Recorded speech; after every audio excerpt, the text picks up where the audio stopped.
ایک بھائی سوال کرتے ہیں، زیادہ تر آفیسز اور کال سینٹرز میں جو کالنگ کا کام ہوتا ہے اس میں شروع میں نمسکار کرنا پڑتا ہے یا کہنا پڑتا ہے، تو ایسے میں شریعت کا کیا حکم ہوگا؟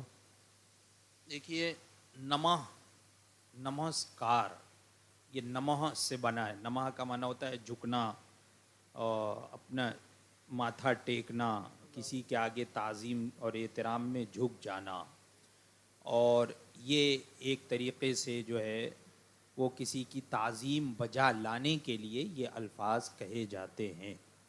لہٰذا اس کو جانتے ہوئے اگر کوئی کہے گا، اس کا معنی جانتے ہوئے، تو وہ تو حرام کا مرتکب ہوگا، بلکہ کفر کے قریب بھی ہو سکتا ہے۔ تو اب اگر کسی کو معلوم ہے کہ نمسکار وغیرہ یہ جائز نہیں ہے، حرام ہے، اور پھر بھی کر رہا ہے، تو وہ حرام کا مرتکب ہوگا، چاہے وہ کال سینٹر میں کام کر رہا ہو یا کہیں بھی کام کر رہا ہو۔ اور یہ ایسا کوئی ضروری نہیں ہے کہ کوئی یہی لفظ بولے، اس کی جگہ کوئی دوسرے الفاظ بھی، وہ ہیلو ہائے اور کیا کیا بولتے ہیں، وہ بھی بولتے ہیں کال سینٹر والے۔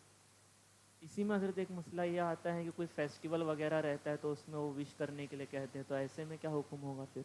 ہاں، اس میں بھی یہی حکم ہے۔ یہ سب ضرورت شرعیہ، حاجت شدیدہ ایسی نہیں ہے کہ کوئی کن پٹی پہ بندوق رکھ کے بول رہا ہے کہ بول، نہیں، بلکہ وہ تو اپنے من سے لوگوں کے، غیروں کے دلوں کو اپنی طرف یعنی مائل کرنے کے لیے وہ کہہ رہا ہے کہ میں ایک مسلمان ہو کے دیکھو میں ایسی بات کر رہا ہوں، تو یہ بولیں گے دیکھو مسلمان ہو کے ہماری جیسی بات کرتا ہے۔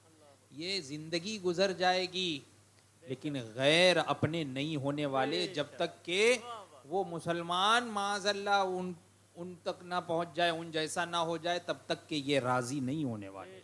قرآن پاک نے بھی ارشاد فرما دیا ہے، وَلَن تَرْضَىٰ عَنْكَ الْيَهُودُ وَلَا النَّصَارَىٰ حَتَّىٰ تَتَّبِعَ مِلَّتَهُمْ۔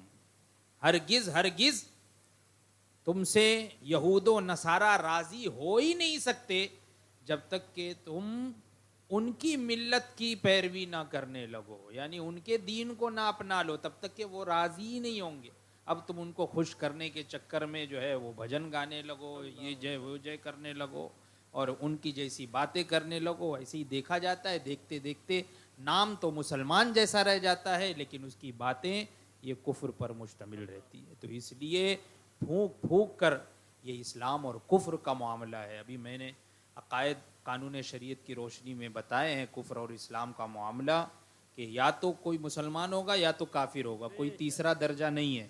تو اس لیے اپنے آپ کو پورا مکمل یا تو مسلمان بناؤ، یا تو جو ہے وہ سمجھ لو اب اللہ تبارک و تعالی ہم سب کی اور ہمارے نسلوں کی ایسے کفر و شرک سے حفاظت فرمائے۔